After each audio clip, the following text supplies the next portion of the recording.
Oh man. Oh, it has a little thing up here. Oh, that sucks. All right, whatever. I'm drinking the most futuristic beverage, water. Yeah. Oh, that is scarce in the future. Mm-hmm. All right. So Oh we're god! live. Oh god! Let's hope not. Let me check the Twitch stream. Trying to make sure my nasal cavities are nice and. Do the morning dad routine. Yeah, aggressive throat clearing. Why do I don't do that? Like I don't like I'm the age my dad was when I was young, and I would hear him do that. It has to be all the unleaded gas or no, all the leaded gas that they inhaled or some shit like that. You know? That's what I'm thinking, because it's weird. I don't know. Also, you have to remember, smoking was a lot more prevalent. Like, even if you weren't a smoker, secondhand smoke was like unavoidable. So fair enough. Oh wow. Come on. Okay, we're live. Ready? Mm-hmm. And welcome to another episode of A Talk of Opportunity. Okay, you're doing that on purpose. No, okay, it's part of the intro now. I practiced my whole life for that moment. Don't do it, Andrew. I see you looking for it. I'm not doing it. I don't look. God damn it! Oh, it's Sunday. Look at that. We didn't have to wait another month for the next episode. We're getting there. We're slowly coming back. Thank you guys for joining us today. First of all, because we've been gone for so long, this is a podcast all about tabletop RPGs, board games, video games, books, movies, anything geeky that we like to talk about. Right now, it's about big robots, motherfucker. Let's do this. That's gonna be the intro. And with me, as usual, Andrew, my co-host, and myself, Jose. Oh, I'm the spice in this partnership. How are you? Hey man. I'm like the whitest Latino. Yeah, if you're spice, then you must be a flower.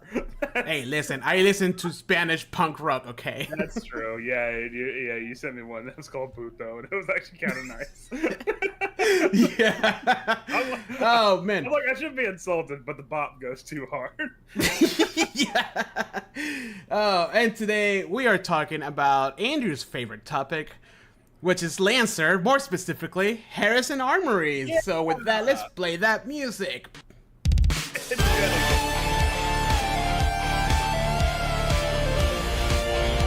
after that brutal assault by the Orc warrior, the initiative now goes to you. Jose, what do you do? I'm gonna cast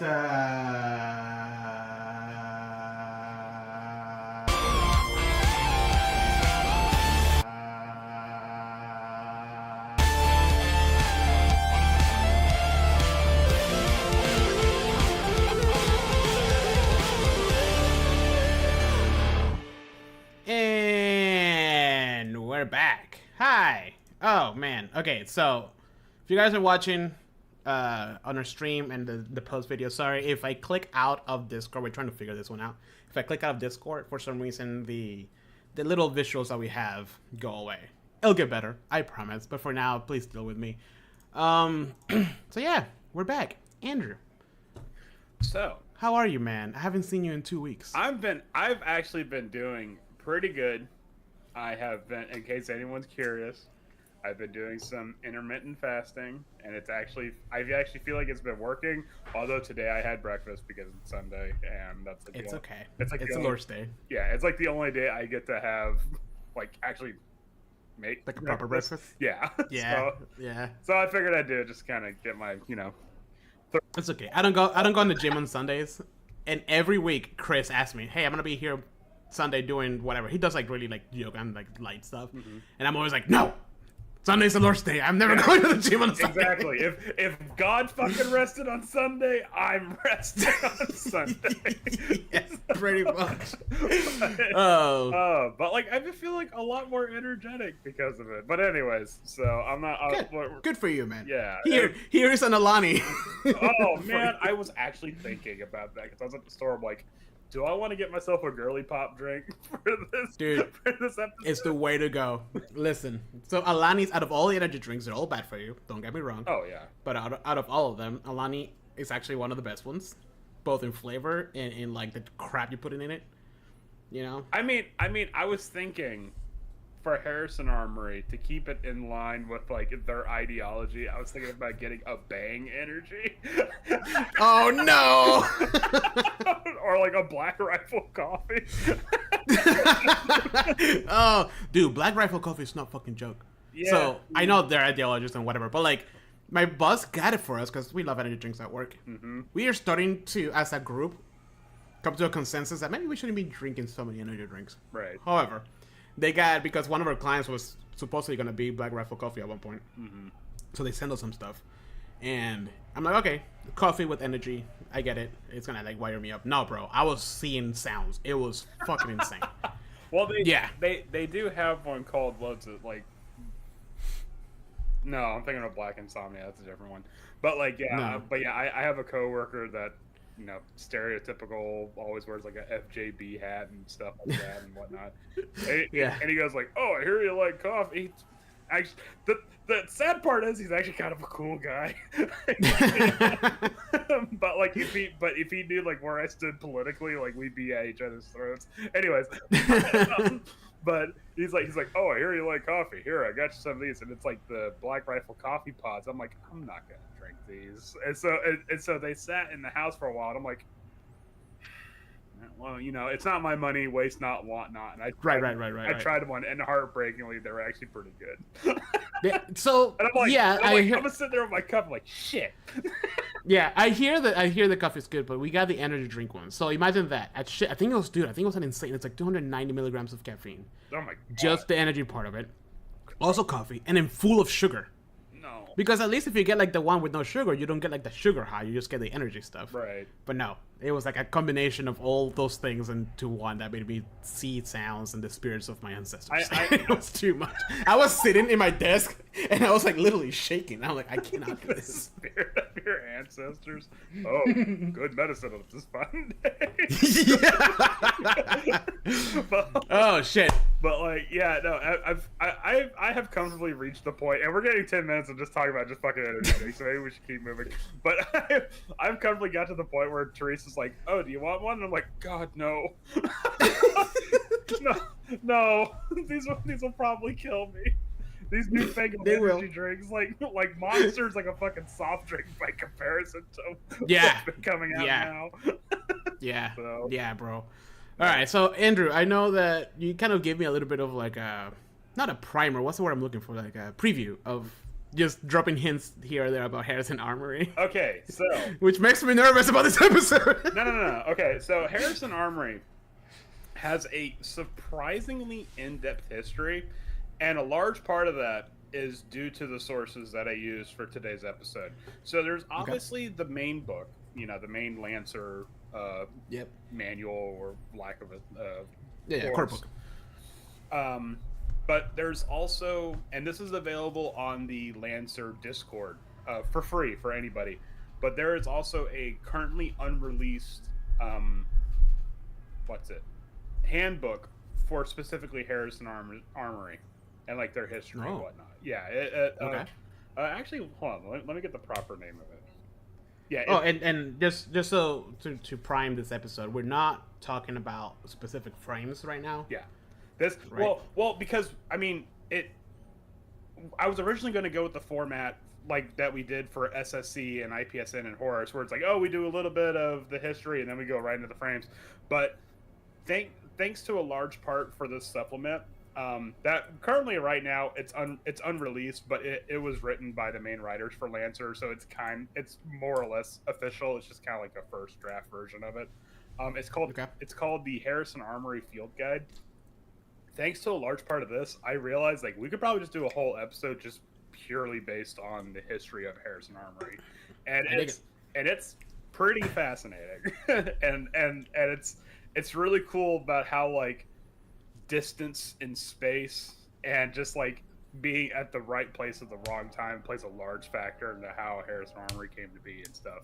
So, All right, yeah, let's get right into it. yeah. So I think it's to preface this, I think it's interesting that we look at the quote that's under the Harrison Armory part of the main source book, the main Lancer source book, which there's a quote by the founder of Harrison.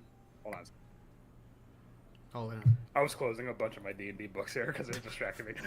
Anyways, but there's a quote by the founder of Harrison Armory, John Creighton Harrison the First, that said, "No howling masses ever overcame the might of hope," which sounds inspirational until you realize that that quote was said in the year 4515, which is 15 years into the conflict that would later be known as the Hercynian Massacre.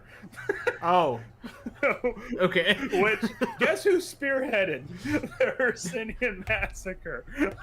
So, Oh, jeez, I wonder who. yeah, so it's like one of those things like, oh man, that's an inspiring quote. Who said that? Literally Hitler. God. It's like when you see the paintings and you don't know that it's Hitler's paintings. And like, wow, that is really pretty. Who? Yeah. Like, oh god. So before we get directly into Harrison Armory, let's do a little bit backpedaling and determine what exactly engineering does, because we have our 4 manufacturers and each one kind of specializes more or less into one what's one looking for? Stat in Lancer. Yep. And Harrison Armory is focused mainly on engineering. So what the engineering stat does, engineering determines how well built a frame is and how much stress, like actual stress, they can take externally or internally and manage before needing repair. It also determines how much limited armaments they can bring with them. Now, when I mean limited, that means that there are weapons or systems, it depends on the equipment, that will say limited whatever, like limited 3. Right. That means that you can only use this weapon or system 3 times before you need a full repair, which is essentially a long rest. Okay. Which means that these systems or weapons are usually very powerful, or in this case, just very imbalanced, and can definitely like swing the momentum of a battle one way or another. Generally speaking, mechs with a high engineering stat can have more stable reactors and can withstand factors like exterior radiation or interior radiation if things go wrong, and extreme heat. And for every 1 point you put in engineering, you gain 1 heat cap, which heat damage is taken from tech attacks. So they're good against like a Harrison Armory mech would be good against a Horus mech if it's more, tech attack based. And for every 2 points of engineering, you gain 1 more piece of ammo for a limited system. So if it's a limited 3, you get limited 4 instead. Okay. Yeah. Makes sense to me. Mm-hmm. Yeah, and when we get into it, you'll find that like I think all of the Harrison Armory mechs. Don't quote me on this. I think all the everybody quote him on this. Yeah, please. Just crucify me on this comment right here. But I think all the Harrison Armory mechs have at least 1 system that is limited, which the other ones kind of don't. At least not that prevalent. The other manufacturers aren't really that prevalent with limited systems. Anyways, but Harrison Armory mechs generally have a high heat cap and a good base armor. All of them have at least 1 armor. Some of them have high as 3 armor, which is like ridiculous. But to compensate for that, they have low evasion scores. And some have no focus on tech attack. I think the highest one I found was just a base 0. The rest is like negative tech attack. So it's like we're not worrying about computers. We're right. So this is like the more traditional like. Oh man, I'm getting like vibes from like Scythe, like just more of like that. Yeah, think mechanical instead of like. think supercomputers. Yeah, think more like military tech as opposed to like hacker. Like these, like you'll come to find that Harrison Armory, they're probably second in terms of like using paracausal technology behind Horus, but they put that towards military purposes. Right. This is like it reminds me of Pacific Rim. You know how like Gypsy had like the very base tech, and then you had the Japanese one that had like the old arms, and it was like super high tech inside of it. Right. And then you had the Russians, and it was all like super mechanical and like industrial inside of the frame. That kind of like what I'm getting at right now. Yeah. Like what I'm visualizing. Yeah, I mean Harrison Armory is technologically impressive, but that technology is put to more conventional warfare. Right. Instead of just like the absolute mindfuck properties that Horus had. Right. So but okay, so Harrison Armory, now we're getting into it. Harrison Armory, based on Ras Shamra on the Rocky Mountain line, is the youngest of the big four, at least as far as we know of, having been found well after the fall of the Second Committee, whereas all the other ones have been founded either before the Second Committee was a thing or during the reign of the Second Committee. However, it's also the universe's largest supplier of arms, armor, heavy machinery, and rugged consumer goods outside of GMS, Global Massive Systems. So much so that the phrase "proven on Ras Shamra" is considered a stamp of quality. Harrison Armory is also the largest direct administrator of core worlds and settlements, beating out even the fabled Karakan trade baronies, which have been established like thousands of years before Union was even founded. How did such a comparatively fledgling corpo state win over the likes of IPSN and SSC in the unspoken Mechs arm race? And for that, we're going to need some historical context. So what I'm going to do now is that I'm just going to kind of do like a sort of a blitz through the history of Ras Shamra, and that will kind of illuminate like how Harrison Armory became so preeminent.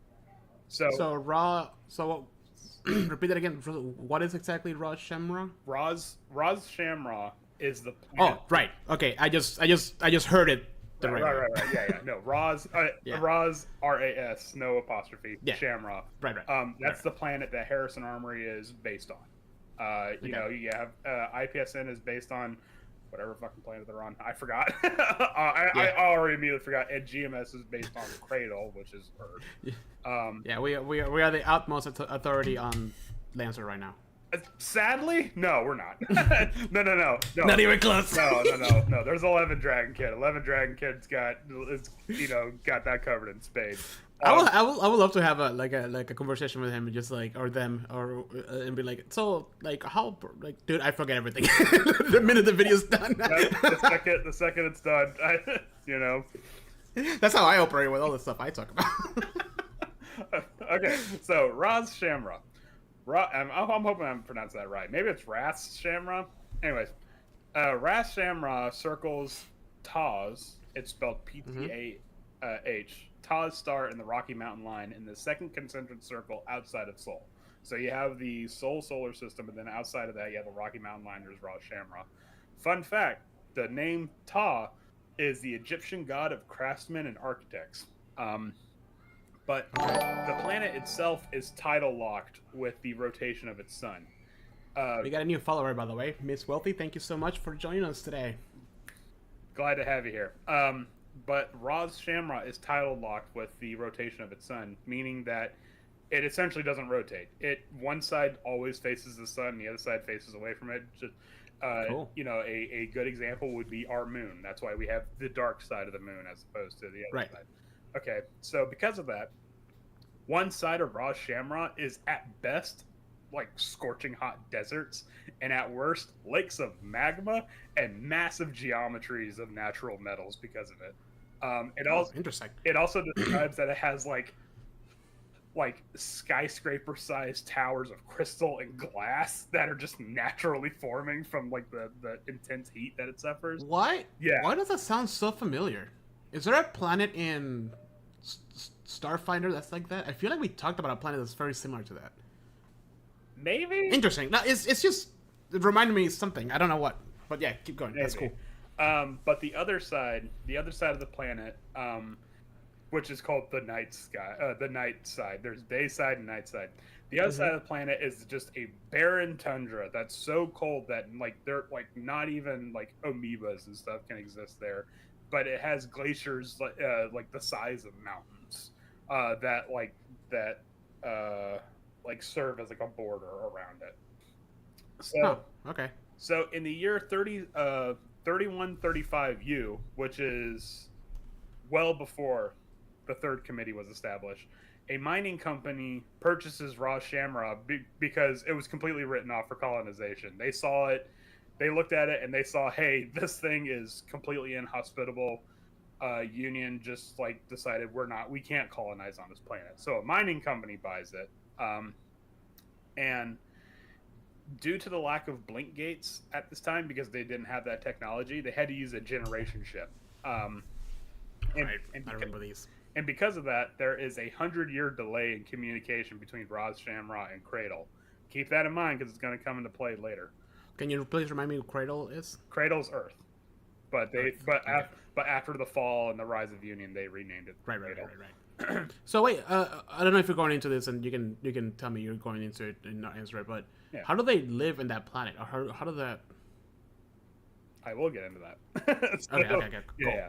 So this mining company was spearheaded by a what was it? It started out as one generation of people, but over the course of the travel, it ended up being 4 generations overall.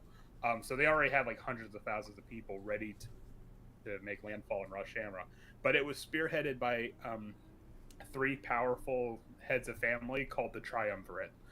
We unfortunately don't have any names for them. They're just known as the Triumvirate, and each individual member is called the Trium or Trium. When they reached Ras Shamra, they were originally planning to make landfall on the day side, so they had like artificial arcologies already prefabbed for that. However, they were able to find a terrestrial strip directly in the middle of the day side and the night side that it was able to sustain life. But however, that strip is only twice the size of the continental U.S., which sounds like a big landmass until you realize that's as wide as it gets, and you have to populate an entire planet on it. So Right. yeah, so it's only one little thin strip directly in the middle where there's enough heat from the day side to support plant life, and it has glacial melts that acts as rivers and stuff like that. So that's there in that terrestrial strip that they established their roots. So I have a what's up? random question here. Maybe I don't know if you can answer this, but why do they pick that planet? Because of the day side, it is incredibly rich in metals. So you did say that. Yeah. Okay. Yeah. So it's a dangerous planet, but if they're able to get a foothold in there, it's like it'll make them infinitely wealthy. Okay, I see. Greed. Got it. Well, I mean, not really so much greed, but it's like they were able to find that sweet spot. If it wasn't for the fact that they sent the survey team, they probably would just. But and like I said, they already had prefab arcologies for the day side. They had the day side in their sights the entire time. So they just had to crack the code on how to get to the day side and get to the metals there. So yeah. So jump ahead about 200 years. Ras Shamra is thriving. The population explodes into from hundreds of thousands to millions of people. However, a agricultural part of Ras Shamra gets hit by a plague, and the plague, which they weren't expecting and didn't have a cure for, just rapidly sweeps throughout Ras Shamra. One of the members of the Triumvirate is evacuated, and they literally draw straws as to who it gets evacuated. One of the members of the Triumvirate is evacuated, while the other 2 stay on the planet to coordinate an evacuation of the unaffected population, and this kills the other 2 members of the Triumvirate. Yeah. So during this time, like as this is happening, they send a distress call to Union, I mean, but it's a 100-year delay. right. So I want to ask probably a stupid question. Mm-hmm. You just mentioned what? Try what? Triumvirate. What does that mean? That means that it's like a council of 3 that hold power. Okay. So 2 of them stayed to evacuate everybody else. 1 of them left. Yeah. Yeah. Why did they want leave? Huh? Why did they want leave? To send a message? No, well, to send the message, but also like so that way they wouldn't be completely without a form of leadership or something like that. Like Okay. yeah. Got it. Yeah, they like came to a consensus like, all right, one of us is leaving, the other 2 are going to stay here, and they literally like they drew straws as to who was leaving. Okay. Yeah. Interesting. Okay, I wasn't expecting that. But Yeah, right, cool. that way Ras Shamra wouldn't be completely like rudderless. Yeah. I mean, it was describing that there was also like political intrigue and like, you know, other stuff like that, like natural human politics stuff. But when the rubber hit the road, they, you know, one of them did like the noble thing and stuff like that. Anyways, so during the evacuation, a distress call is sent to Union, and keep in mind, like I said, 100-year delay on that. Yeah. But during the actual infection part, extreme measures were taken to prevent the spread, including shooting down infected spacecrafts that were trying to escape the planet. Oh. And that, I mean, they. Yeah. You know, it was bad. It was really bad. And then finally culminating to purposely causing core reactor meltdowns at nuclear power plants they had on the terrestrial strip, essentially nuking the terrestrial strip, just like completely irradiating it. So jump forward to about another 10 years. At this point, the Ras Shamra people were living in orbit. And so they decide they're unable to return to the irradiated strip. It's gone now. So then they hatch their backup plan, which is to use the arcologies that they originally had, and they started to more or less settle on the edges of the day side. And while they were there, they were sending people in to the terrestrial strip to try to extract any technologies and stuff like that, and also just kind of survey the area. And it's just like, nope, it's just plague and radiation as far as the eye could see. Like as far as they're concerned, like the terrestrial strip is gone. Jump ahead to 3,500. Okay, so about 200 years, 140 years. Union finally responds to their distress call. Yeah. I mean, can't blame them though. No. Like I said, it's long before Blinkgate technology. They didn't have any choice. So Union finally responds just in time for Ras Shamra to meet the second committee. Now, just a little a rehashing. The second committee were anthro-chauvinists, which means that they held the belief that humanity has already gone through the great filter that was the fall, and such. They had any and all right to conquer any planet they came across. It was it was essentially like a fascist empire. Yeah. You know, so yep, they sent a distress. And the worst part about it was they sent a distress call, and it was to the first committee, and the second committee responded. So the second committee makes landfall. Right. The second committee makes landfall on Ras Shamra with relief efforts, wherein they establish like sufficient arcologies, not just for the precipices of the dayside, but also like further in, like to like the magma lakes of the dayside, but also for the night side as well, for all hostile environments, and are able to rapidly come up with a vaccine for the plague. So they just pretty much solve all their problems. However, due to the second committee's like form of taking over, the triumvirate has to cede power over to the second committee. They just show up and more or less say, "Hey, we're taking over," and the triumvirate doesn't really have a choice. Or the surviving triumvirate doesn't really have a choice. I mean, the Second Committee came and essentially delivered salvation to them. However, the Second Committee, impressed by Ras Shamra's ingenuity and mineral wealth, uses the planet's hostile environments and technology as a weapon and hard suits manufacturer for global massive systems. They saw that they were able to just essentially make the best of a bad scenario, and also due to the immense mineral wealth, Ras Shamra became the armorer for the Second Committee, and by that, the armorer for humanity as a whole. Okay. Yeah, so much so that like hard suits that had the phrase "tested on Ras Shamra" became a stamp of approval, and I can see why. Yeah. and it was something where it was like we're going to make a prototype hard suit on Ras Shamra, see how it does, and we'll release it and see how the people like it. And it was like flying off the shelf. So like, oh shit, okay, we have something hot on our hands. So that's when I realized, hey, these people, like, they can make weapons and armor really well. so they just poured everything they could into Ras Shamra at that point. So jump ahead 1,000 years to the year 4500, right? Ras Shamra is in full swing. GMS has established arcologies not just on the terrestrial strip, and by doing that, they have laid like massive layers of lead and concrete over the irradiated part. So now people are able to more or less live above the terrestrial strip, if not within it, but also like has spread throughout the entire planet. So the day side and the night side are fully colonized at this point.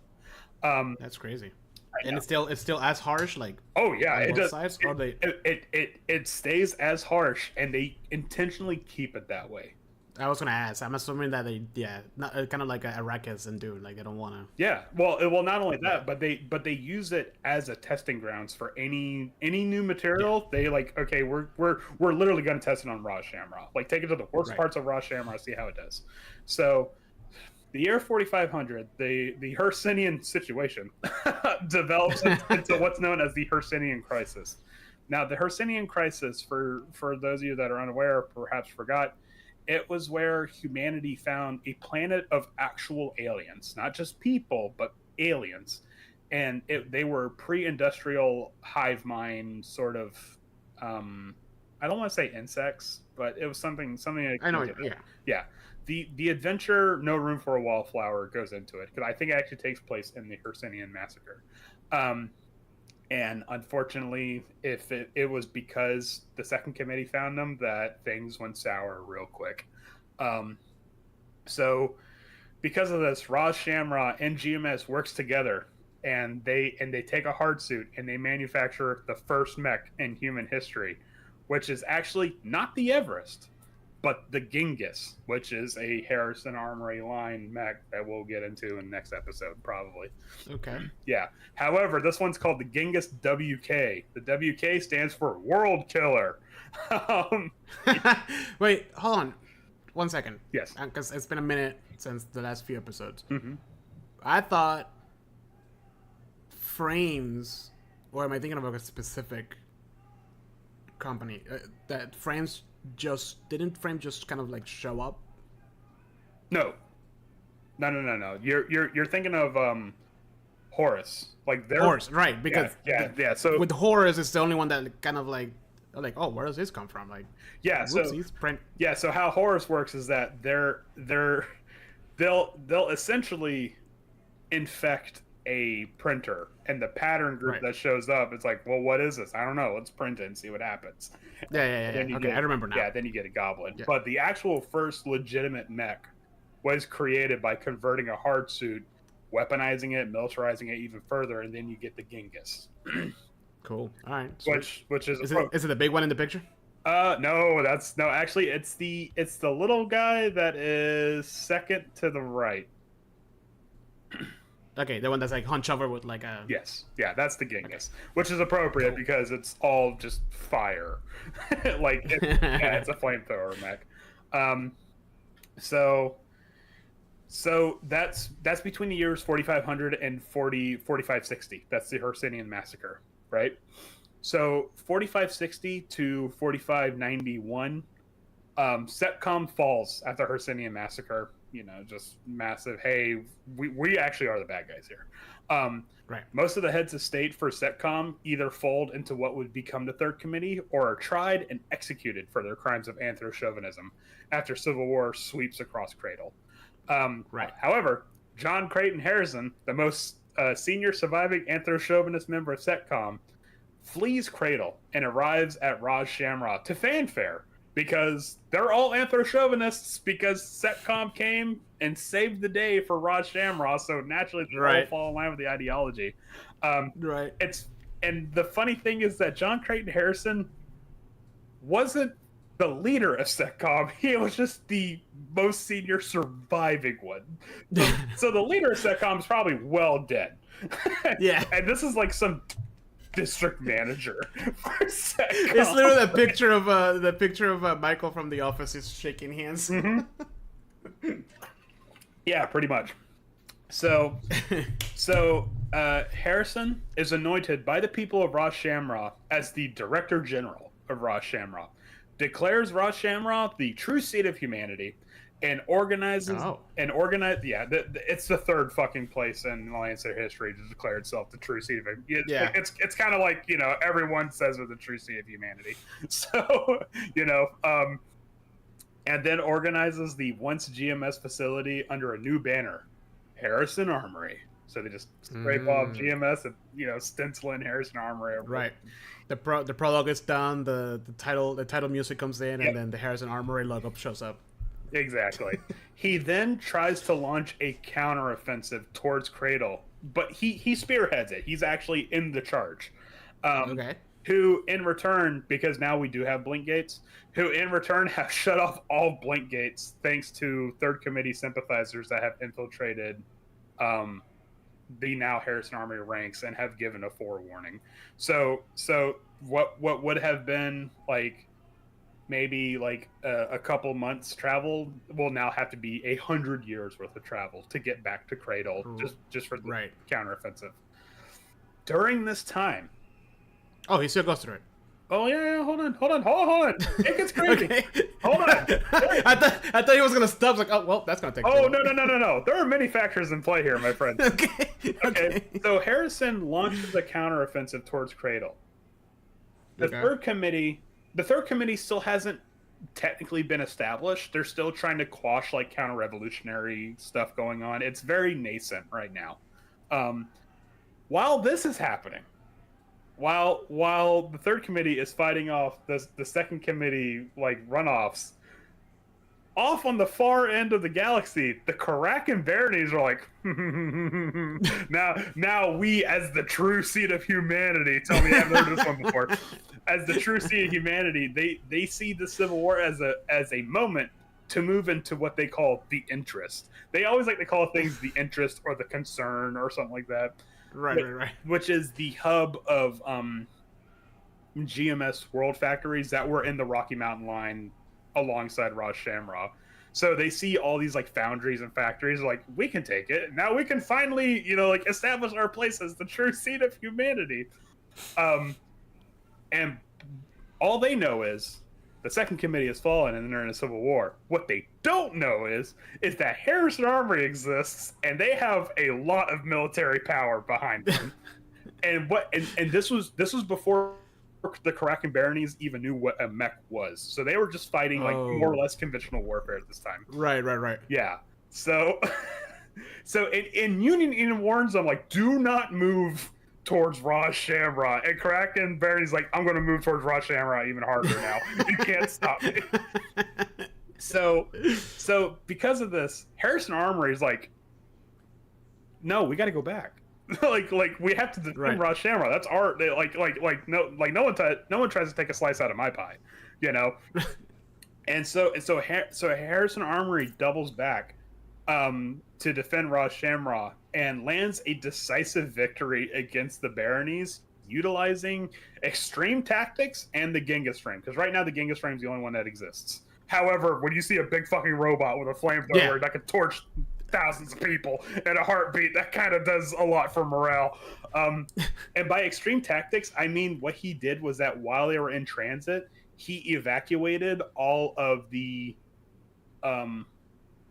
ships that were not the largest frigates in his fleet, weaponized the nuclear reactors, and just launched them straight into the Karakan fleets, and just essentially just a volley of warheads. And it paid off in spades. Yeah, I was gonna say that sounds pretty smart if you ask me. Yeah, and then okay, so during this time, before the Karakan Baronies attacked, there was a moon called Creighton that was named after John Creighton Harrison. Keyword: there was. There was a moon named Creighton, and that was the first thing that the Karakan Baronies took during their assault. They took the moon of Creighton and they made it their beachhead, and in their like, what's the word I'm looking for? Like in their hubris, they actually brought the main head of the Karakan Baronies, the Prime Baron himself, so he could have like a front row view of what was sure to be a sweeping victory for the Karakan Baronies, right? Oh no. Harrison responded by unleashing everything on that moon and fucking blew it up into space dust. He's like, I don't care if it's named after me. Those motherfuckers got to die.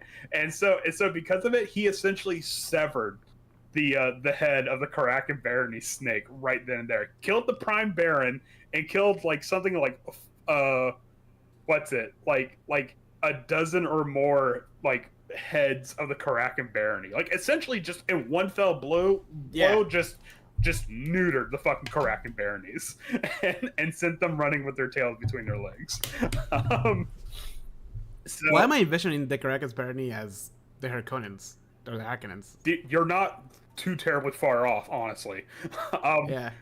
Even the name, I don't know. Like, I just imagine like the Baron, you know, being all cocky and shit, and then getting stabbed in the face. I mean, imagine everything about the political side of Dune, and that's the Karakan Baronies, where it's just like feints within feints within feints, but then they make one fatal slip, and they weren't expecting this backwater military motherfucker to come and be like, I'm just gonna blow up your fucking moon, dude. You think I care? I don't care. Yeah, and indeed it did. Oh, geez. Yeah. So for the next 40 years after this happens, there's an uneasy ceasefire between the three parties because Union is far too preoccupied, still trying to deal with counter-revolutionary Cradle. Harrison Armory is spread way too thin now amongst the planets that they had to seize control from the Karakan Baronies. And the Karakan Baronies are like spiraling out of control because their fucking president just got like ratioed like a heartbeat. You know, so like I said, for the next 40 years, it's not peace. It's technically just a ceasefire. However, in the year 4600, Union proposes peace talks amongst themselves, the baronies, and Harrison Armory, and they will meet in Cradle in the city of, I'm going to try to pronounce this, Dharamshala, which is an actual city right now in India. So, yeah. So they meet in the city of Dharamshala. And I want to read this directly from the book because this is kind of fascinating. So, let's see if I can get to the page. I should have got to it first. Unbelievable. So it describes that they are, what's the word? They're kind of recording the whole proceedings. You know, there's like a lot of news coverage and stuff like that. And it describes how like, the Karakan Baronies, like they land and they're all like pompous and crap like that. And they generally describe it as uninteresting footage.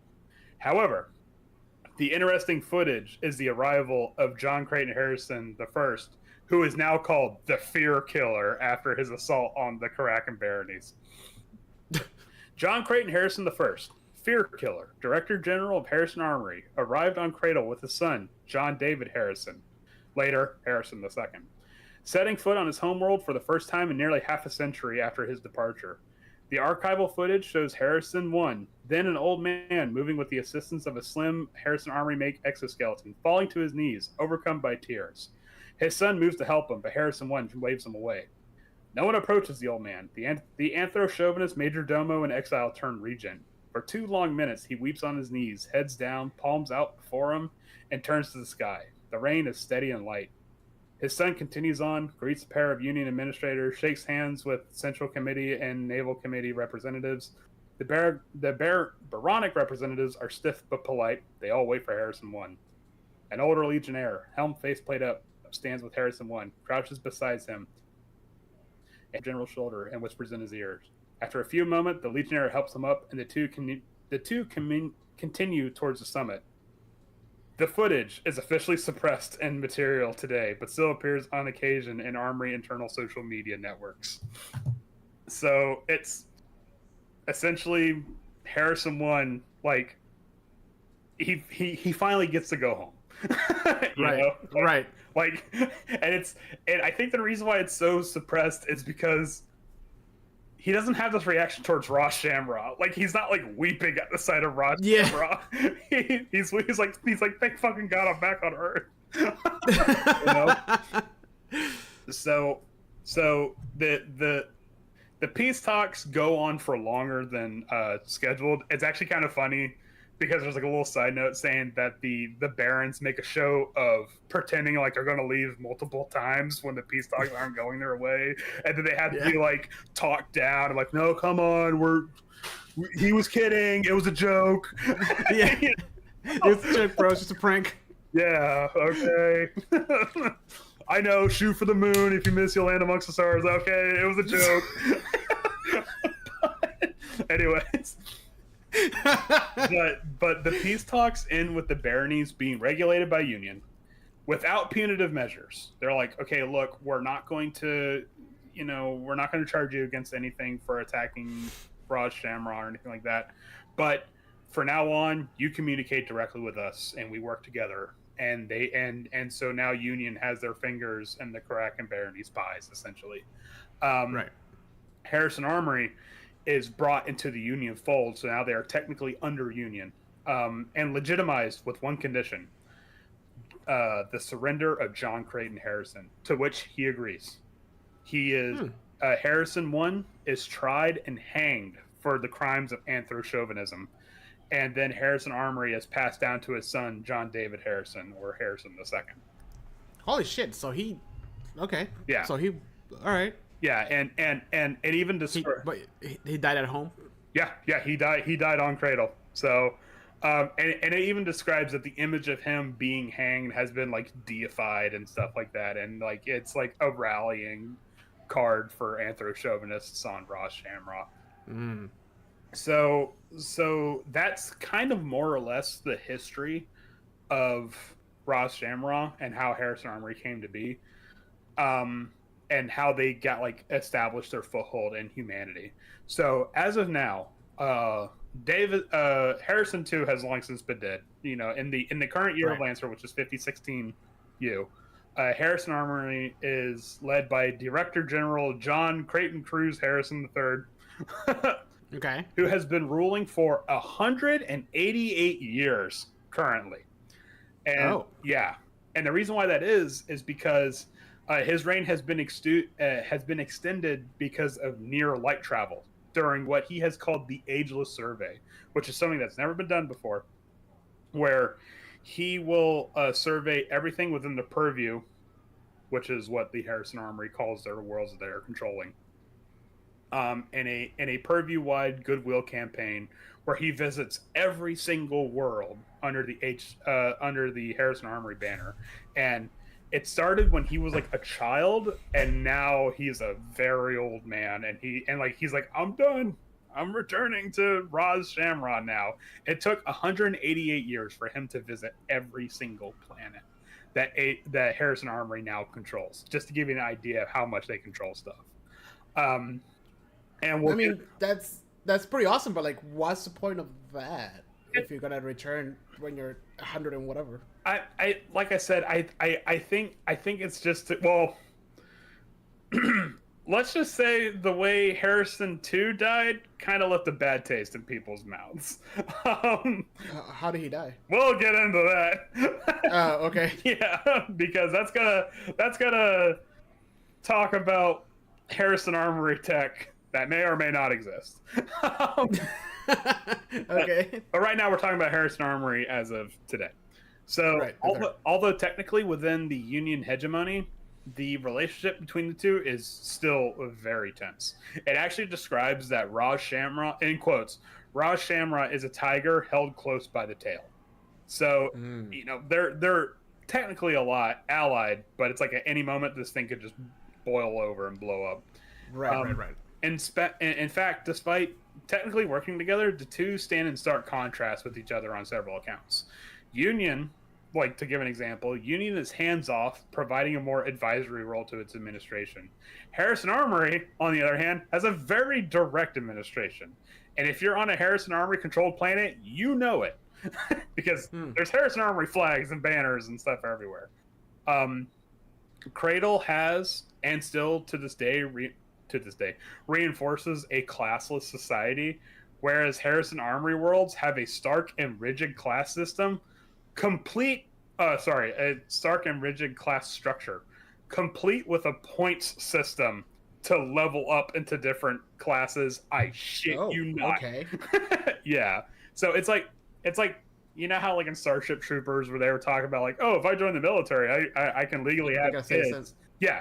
It's that. It's exactly that. Like no, like interesting. That's like you can't just live in Harrison Armory. You have to like put your life on the line and you know, contribute to society and stuff. Yeah. You know. Union, obviously very anti-anthro-chauvinist. Harrison Armory, obviously very pro-anthro-chauvinist, although they're being very quiet about it now. Racism doesn't go away; it just shuts up for a little bit. And when Union discovers the planet, they slowly allow themselves to be integrated into the society if they're allowed to, in a harmless manner, in a way that doesn't like impede like natural progression or anything like that. It's described in the book that the Harrison Armory manner of doing it is messy. And this is in part to what they called the AMT, which is the Acquisitions and Management Team, a division of legionnaires meant to police and forcefully integrate into a discovered planet if things go well, and deter rebellion and remove anti-armory leadership if it doesn't. So, yeah. I mean,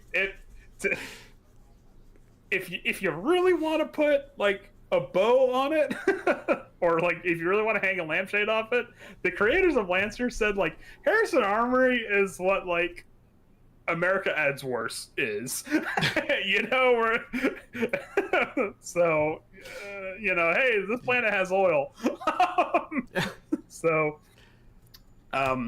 But during this time between Harrison Armory being legitimized and now, Harrison Armory rapidly became the leading manufacturer of weaponry thanks to not one but 3 planets: Ras Shamra, White Harbor, and Ugarit, I don't know if I pronounced that correctly, relegated solely as gunsmiths, refineries, and mech lines. So they got 3 planets worth of just factories just churning out shit, rivaling even the nigh omnipresent GMS. But it's also largely thanks to something called the think tank. Okay. The what? The think tank. Okay. The think tank. So, the think tank is Harrison's Armory's version of the Galsim that is ran by Union, which, if you don't know, is a council of near cascading NHPs that essentially more or less predict the future for them. So remember, Cascade is bad. Cascade is when an NHP remembers that, oh wait, I'm a god being and I can rip apart this. So the Galsim and the think tank are where they push the NHP to just about cascading, and then they kind of let off, and it allows this like knowledge to flow through the NHP, and because of it, they get the GalSim is short for Galactic Simulator. So it's like I said, it more or less, like broad strokes, predicts the future, multiple futures, but predicts the future. Isn't that what you said early on? Like that's how Lancer kind of like keeps canonical like stories like all being true. Didn't you mention something like that when we first started talking about Lancer? There is like a table's canon is canon because the Galactic Simulator, like this is just only one of a trillion realities that could possibly take place. Lancer has done a very cool thing of being like, technically anything can be canon because space is big and space is big and time is weird. So but due to Harrison Armory's, shall we say, lenient moral compass, because Union has actually not completely, but has taken steps to give like NHP like rights, like, you know, it does stand for non-human persons, so there is like an advocacy for like, no, NHP are people, they deserve, you know, human rights and stuff like that. Harrison Armory doesn't think that way. So because of that, they stay on the bleeding edge of conventionally weaponized paracausal technology, which is because of this is how they are able to maintain their military tech status. So they are researching into paracausal, but they're not doing it in the way that Horus is. They're taking it and they're refining it and using it for military tech, you know. Whereas Horus is kind of like a glimpse into pure raw paracausal, and you know, your mind shatters into 1,000 pieces trying to comprehend it. They also use this to as a method of shackling NHPs, or rather, Harrison Armory as a whole doesn't shy away from shackling NHPs, but just not to the point of Horus. Whereas like Horus, like every frame has an NHP, whereas Harrison Armory, like it's not unusual if it has an NHP, but don't expect it. You know, it'd be like, oh hey, this is a nice little bonus.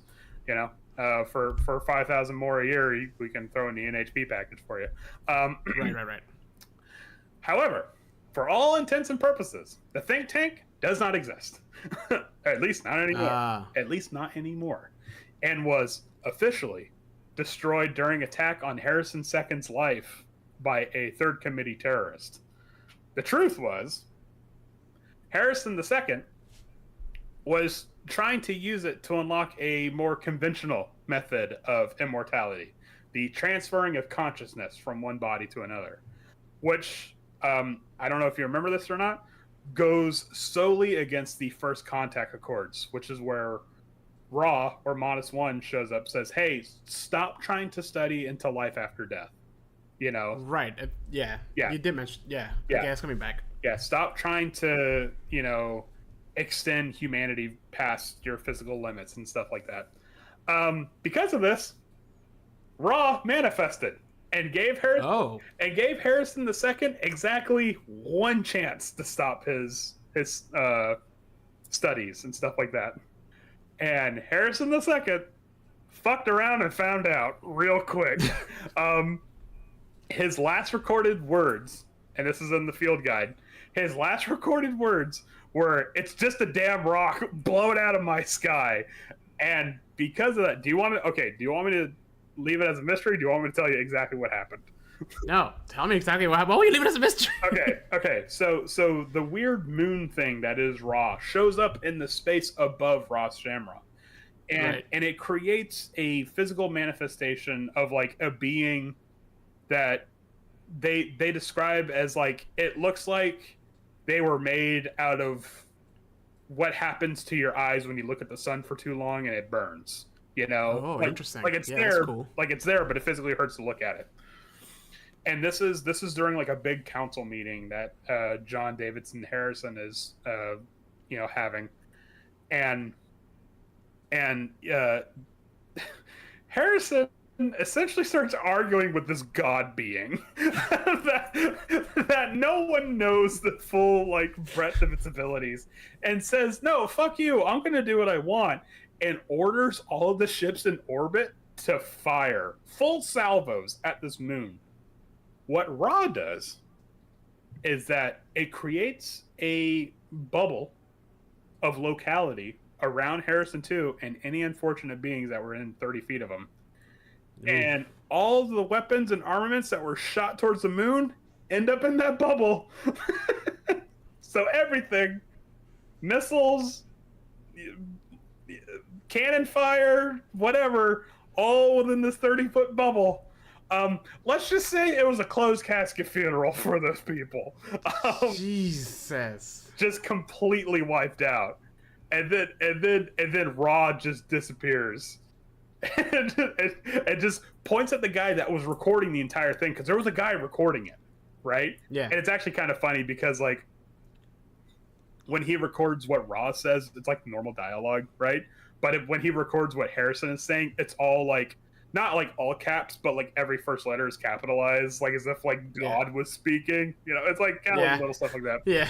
But essentially, Ra like looks at the recording guy, and says, "You remember what you saw this day?"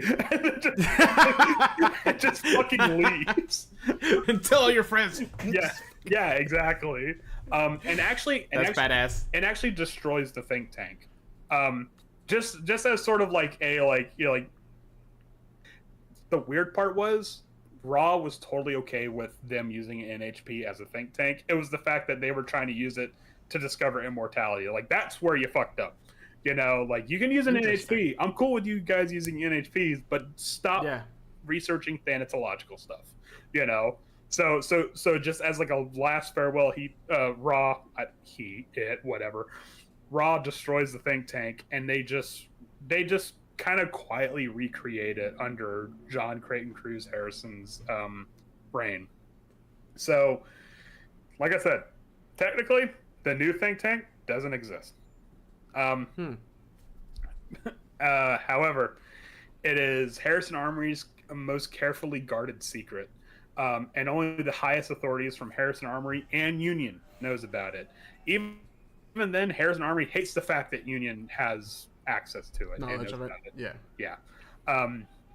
And if it were to exist, which it doesn't, but if it were to exist, it lies deep underground in the tundra of the night side of Ras Shamra. But it doesn't exist. But it doesn't exist. Right. However, the neat thing is that it does establish that there might be some future troubles for Harrison Armory. And just all kinds of like seeds for people that want to create their own adventures. So I described earlier that John Creighton Cruz is on like a galactic-wide campaign to visit every world that Harrison Armory controls. During this time, there is a steward council that has been ruling in his absence. Essentially, the Senate House has been ruling in his absence. And because he's been absent for so long, he's still technically the leader, but they have been the power of Ras Shamra. So, with the return of Harrison III, because he is on his way back to Ras Shamra now, with the return of Harrison III, will the Steward Council roll out the red carpet for him, or will the streets run red with a violent coup? Because you got to remember, these are people that believe that everything the light touches belongs to them, because they're anthro-chauvinists. Some of them are less than thrilled at the fact that they might be knocked down in terms of hierarchy. Interesting. Not only that, but Harrison Armory is trying to plant their flag in the Dawn Line Shore, which is the Long Rim, which is like the Wild West of humanity, the last known civilization before complete and total space wilderness. And guess who else is trying to plant their flag in the Dawn Line Shore? The Karakan Baronies. So are we going to see a second interest war in the Dawn Line Shore? Shit. And also, not only that, but Harrison Armory has become, in a relatively short amount of time, has become so prevalent empirically that like, will there be a second attempt for them to take over the Union? Will there be a second SecCom? You know, like all of this stuff is like, if you read between the lines, like you kind of start to realize that Union, even though it says it rules like humanity, like, granted with a beneficial and kind of hands-off approach, even though it rules humanity, it might not be as omnipotent as they say they are, you know. So it's like at any given moment there could be a civil war. So Interesting. All right. So that's for right now. In terms of history and backstory, that's it for Harrison Armory. You know, so on the next episodes we'll dive deep into the engineering genius that is their frames. And I can't wait. Yeah, and you're gonna hear words like danger zone a lot. So these guys are literally just America. Yeah, actually, okay. So in an interview with the writers and creators of Lancer, they said that they specifically created Harrison Armory in mind with what happens if we take the military industrial complex of America and see it fully realized, like unrestricted. And it's like, it's Harrison Armory, and they're not wrong. Yeah, I mean, post World War II, you know, we were planting our flag in a lot of places. But I mean, it's also like how quickly did America become a world power and stuff like that? Yeah, you know, it's 1-to-1 with how Harrison Armory, like, technically they've only been around for like 500 years, but they've already like blasted away corporate states that have been around for thousands of years. So, you know, like, the comparison is there, you know. Yeah, 100%. That's interesting. Yeah, so that's a brutal fucking history. Oh, dude, and let me tell you, that was the Cliff Notes version of it. The top level. Yeah, like if you really want to get into it, I'll share the field guide with you, because it's legitimately fascinating. because it gives a breakdown of, like, the social structure, like, oh, if you're this citizen you only have this rights and stuff. Oh shit, I would like to see that. Yeah, so it's like, it's awesome, actually. I mean, in a tabletop way, like, I'm not gonna fucking emulate it in real life, but, never. It can definitely never happen to us ever in the real life world. I don't know that's happening right now. I don't know what you're talking about.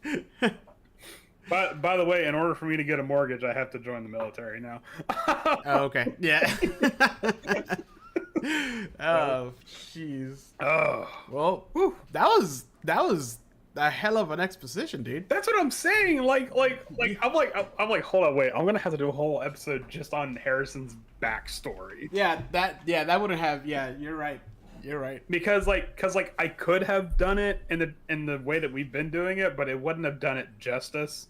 Either that, or we'd have like a 3-hour-long episode, which I know you're against. the mythical 4-hour episode you've been trying to. We're gonna get there one day. No, we are not. We did good with time this time. Yeah, dude. I know. I was like, oh shit, I gotta hurry it up. Oh man. Well, you got anything else? No, that's kind of. I mean, I do have more stuff about Harrison, but we'll get into that when we get. Yeah, I can't wait for the frames. That's gonna be awesome. Oh man, dude, these are okay. So the way I don't know if you remember it or not, but it's like the way it's presented in the book. It's like, oh, we have interesting frames. Yep. Oh, we have interesting frames. Oh, we have terrifying frames. But it's terrifying in like, oh, space cosmic horror. Like, oh, this isn't actually going to happen. And then we have terrifying frames in a way that I could totally fucking see being used in real life. It's like, it's scary for a different reason. Oh, man. Like if this book falls into the wrong hands, then people be like, hold on, wait a minute. Yeah. Let's develop some weapons based on this. Yeah. Some people that like can't like see the satire. You know, like, no, you're the bad guys. I don't think you get this. Oh, the people who like Homelander, huh? Yeah, or the people that think like Helldivers is not ironic. You know? Oh no, Oh, no, those people. Oh god, the Homelander stands. Jesus Christ. It took them 4 fucking seasons to realize, wait a minute, are they making fun of us? Yeah, which by the way, I still need to catch up with that. But I was thinking about this morning. I'm like, I can't. My soul can't take any more of the boys. I saw the first 2 seasons, and it has done irreparable damage. it is, yeah. I can't. Well, it's a great show. But let's not get into that. Andrew, thank you so much for sharing this with us. I think this was one of the most informative episodes I have experienced, because it was... I have so much context now once we get into the frames. I love it. I mean, Hopefully I remember it. And like I said, it's just genuinely fascinating how it's just like how the delay in time plays such a big aspect, and then like the entire time you like we're dealing with Earth and Ras Shamra, and we totally forget that there's these motherfuckers that have been sitting here for 4,000 years, just yeah, sleazy dickheads over, which we won't well, do, and they have an equally fascinating history. Oh no, yeah, and well, they found out just how Harrison II found out. Oh yeah, yeah, I know. It's just... I almost want to say I feel bad for Harrison II, but I don't. No. When a god tells you to stop, you probably stop. Oh yeah, no, dude, he really did fuck around, and he found out, like, hey, last I checked, you're just flesh and blood, my dude. And he found out real quick how true that was. Is there a visual to that in the books or not? Unfortunately, no, because it is essentially just the first draft. It is purely text. So I can't wait for the artwork. I know. Great. I'm really hoping that they do come out with it, because they released it, because right now, one is working on another project, and the other one has actually been employed by Wizards of the Coast. So you tell me about that. Yep. Yeah. So it's like, it's not like they stopped making Lancer stuff, but it's just kind of gone on a hiatus. And side project, yeah. Yeah, and actually they just now released the second printing of their source material. So hey, big ups. So it's like they released the field guide, not because they're like, oh, we're never coming out with this, but it's because no, we want people to see this. We just don't know when it's going to be official, right. And when it when it can be like actual pen to paper. So yeah. They're optimistic. They haven't completely shut down. It's just slowed down. So yeah. Well, do you have any news or any no session highlights? Actually, did I have a session highlight? I wanted to say I did, but I can't think of it at the moment. It's gonna be as soon as we stop recording, be like, oh yeah.